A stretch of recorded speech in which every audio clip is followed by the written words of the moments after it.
May isa nang namatay dahil sa paputok bago pa ang salubong sa 2025 at nadagdagan pa ang mga napuruhan. Nag-inspeksyon din ang mga otoridad ngayong huling long weekend sa Bocaue, Bulacan. At nakatutok doon live si Jonathan Andal. Jonathan?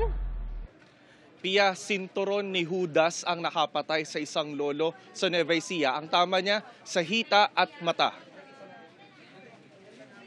Iniulat ngayon ng Department of Health na dahil sa sinturon ni Judas, isang lolong 78 years old sa Central Luzon ang nasawi. Batay sa investigasyon ng pulisya, sinabi ng misis ng biktima na habang nag-aayos ang asawa ng lumang stocks ng mga paputok sa kanilang likod bahay, nagbilad ito ng mga pulbura sa araw hanggang sumabog ito. Ang naturang senior citizen ang unang casualty ng paputok ngayong salubong 2025. Umakyat na rin sa 125 ang mga nabiktima ng paputok sa nakalipas lang na isang linggo, mas mataas kumpara sa parehong panahon noong 2023. Karamihan sa mga biktima 19 years old pababa at mga lalaki.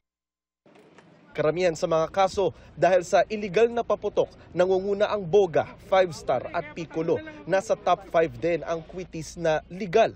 Ang sinturon ni Judas na nakadali sa senior citizen, legal sabi ng Bureau of Fire Protection. Pero gate ng mga otoridad.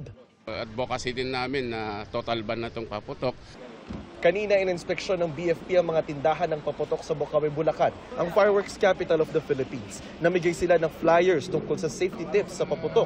Ipinakita rin nila ang mga itsura ng mga ipinagbabawal na paputok.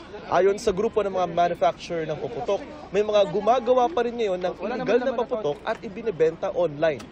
Yun po yung kalaban namin. Sila po yung sumisira sa aming sektor. Si Fea na mula Laguna, pailaw na lang ang binili at hindi na mga paputok.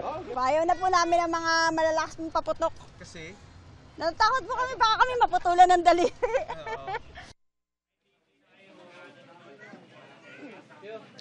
Pia, kung mababasa mo, nakalagay dito, no smoking. Pero bukod sa sigarilyo, bawal din po ritong mag-vape, sabi ng BFP at ng mga nagtitinda. Sa ngayon po, may mga stocks pa ng paputok dito sa Bocaue, Bulacan, pero nagtaas na po ng presyo dahil sa demand. At sabi ng mga nagtitinda, posible pang magtaas ng presyo hanggang sa katapusan. Yung munang latest mula rito sa Bocaue, Bulacan, balik sa iyo, Pia.